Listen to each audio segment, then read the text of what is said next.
랜선 교회에 오신 것을 환영합니다. 안녕하세요. 슬기로운 신앙생활, 매일 하나님과 친밀한 교제를 나누는 묵상, 메밀묵 한정민 목사입니다. 영국의 엘리자베스 2세 여왕에게는 필립 공이라는 남편이 있습니다. 이 필립 공은 아내인 엘리자베스 여왕을 잘 외조하는 것으로도 유명하죠. 그런데 그가 여왕과 결혼한 지 73년이 지났지만 아직도 해보지 못한 것이 있다고 합니다. 그것은 공식 석상에서 여왕과 나란히 걷는 것입니다. 필립 공은 여왕의 대관식에서 가장 먼저 무릎을 꿇고 충성을 맹세한 신하였습니다. 그래서 그는 평생 여왕 곁을 지키며 자신을 낮추고 왕실의 살림을 잘 챙기면서 공식 석상에서는 늘 여왕의 몇 걸음 뒤에서 걸었습니다. 결혼 70주년에 필립 공은 내가 할 일은 첫째도 둘째도 마지막까지도 여왕을 실망시키지 않는 것이라고 말했다고 합니다. 왕을 섬기는 그의 모습은 어쩌면 하나님을 섬기는 우리 그리스도인의 모습과도 닮아 있습니다. 우리의 삶은 우리의 왕이신 하나님을 실망시키지 않고 하나님의 기쁨이 되는 그런 삶이어야만 할 것입니다. 메밀묵을 통해 하나님의 말씀을 읽고 우리의 왕이신 하나님을 만나고 하나님을 기쁘시게 해드리는 복된 삶을 살아가는 그리스도인들이 다 되시기를 주님의 이름으로 축원합니다. 우리는 지난 시간에 레위기 17장을 읽었습니다. 하나님께서 제물을 드릴 곳과 피를 먹지 말아야 할 것에 대해서 말씀하셨죠. 오늘은 레위기 18장을 읽겠습니다.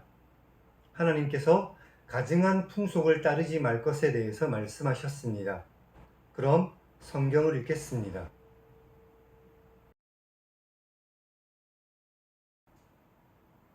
여호와께서 모세에게 말씀하셨습니다.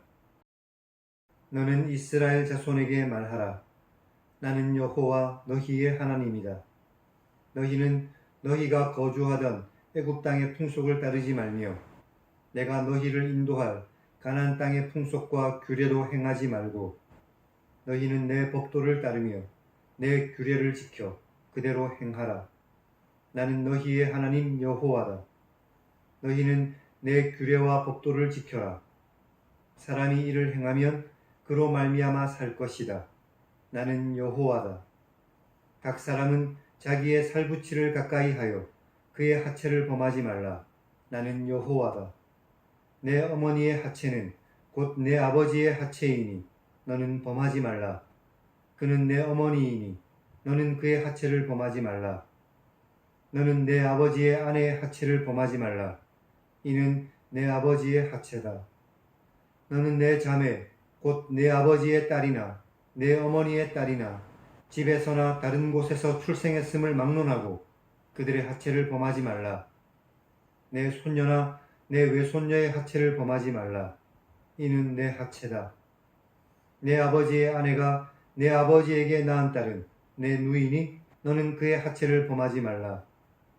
너는 내 고모의 하체를 범하지 말라. 그는 내 아버지의 살붙이다. 너는 내 이모의 하체를 범하지 말라. 그는 내 어머니의 살붙이다. 너는 내 아버지의 형제의 아내를 가까이 하여 그의 하체를 범하지 말라. 그는 내 숙모다. 너는 내 며느리의 하체를 범하지 말라.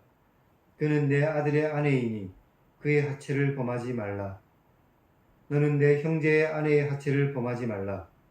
이는 내 형제의 하체다. 너는 여인과 그 여인의 딸의 하체를 아울러 범하지 말며 또 그 여인의 손녀나 외손녀를 아울러 데려다가 그의 하체를 범하지 말라. 그들은 그의 살붙이니 이는 악행이다. 너는 아내가 생존할 동안에 그의 자매를 데려다가 그의 하체를 범하여 그로 질투하게 하지 말라. 너는 여인이 월경으로 불결할 동안에 그에게 가까이 하여 그의 하체를 범하지 말라. 너는 내 이웃의 아내와 동침하여 사정하여 그 여자와 함께 자기를 더럽히지 말라. 너는 결단코 자녀를 몰렉에게 주어 불로 통과하게 하는 것으로 내 하나님의 이름을 욕되게 하지 말라. 나는 여호와다. 너는 여자와 동침함 같이 남자와 동침하지 말라. 이는 가증한 일이다. 너는 짐승과 교합하여 자기를 더럽히지 말며 여자는 짐승 앞에 서서 그것과 교접하지 말라. 이는 문란한 일이다. 너희는 이 모든 일로 스스로 더럽히지 말라. 내가 너희 앞에서 쫓아내는 족속들이 이 모든 일로 말미암아 더러워졌고 그 땅도 더러워졌기 때문에 내가 그 악으로 말미암아 벌하고 그 땅도 스스로 그 주민을 토하여 내는 것이다.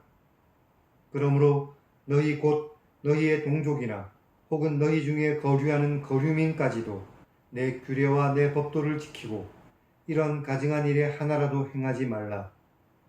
너희 전에 있던 그 땅 주민이 이 모든 가증한 일을 행하였고 그 땅도 더러워졌느니라. 너희도 더럽히면 그 땅이 너희가 있기 전 주민을 토한 것 같이 너희를 토할까 염려하노라. 이 가증한 모든 일을 행하는 자는 그 백성 중에서 끊어질 것이다. 그러므로 너희는 내 명령을 지키고 너희가 들어가기 전에 행하던 가증한 풍속을 하나라도 따라서 스스로 더럽히지 말라. 나는 너희의 하나님 여호와다.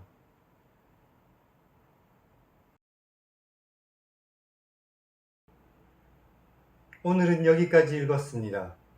18장 1절부터 하나님의 백성이 지켜야 할 사람 간의 관계와 도덕성에 대한 말씀이 기록되어 있습니다.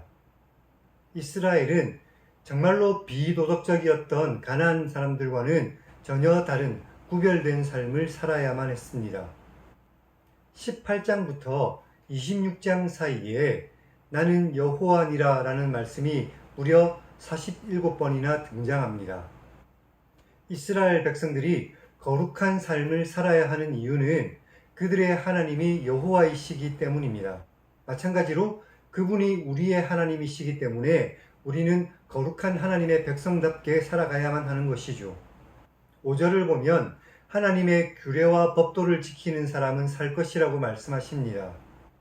하나님을 떠난 사람은 죽음에 이를 수밖에 없고 하나님 품 안에 거하는 사람은 생명을 얻을 것입니다. 6절부터 18절까지는 근친상간을 금하는 율법입니다. 16절에 보면 형제의 아내를 취하지 말라고 말씀하셨지만 형제의 유산을 보존하고 그의 가계를 유지하기 위한 계대 결혼은 예외였습니다. 21절의 몰렉은 암몬의 신입니다. 자녀를 몰렉에게 바치는 풍습은 고대 근동에서는 비교적 흔한 일이었습니다. 하지만 하나님께서는 자녀를 바치는 것을 금지하셨습니다. 하나님께서는 아브라함과 이삭의 사건을 통해서도 우리에게 자녀를 바치는 것을 금한 것을 보여주셨죠. 동성애 역시 금지되었습니다. 오늘날 우리가 성소수자를 배격해서는 안 되겠지만 동성애 자체는 하나님께서 금지하셨다는 것을 기억해야만 할 것입니다. 이렇게 세상의 가증한 풍습을 따르는 것은 거룩한 하나님의 백성이 해서는 안 되는 일이었습니다. 오늘 우리 역시 이 세상의 가증한 풍습을 따르지 말고 오직 거룩한 하나님의 백성답게 살아야 할 것입니다. 그럼 하나님 1인칭 시점의 성경 읽기를 시청하시기 바랍니다. 이 세상의 가증한 풍습을 미워하시는 하나님을 만날 수 있습니다.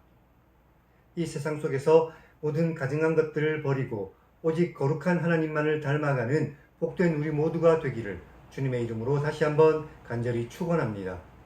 그럼 다음 시간에 뵙겠습니다.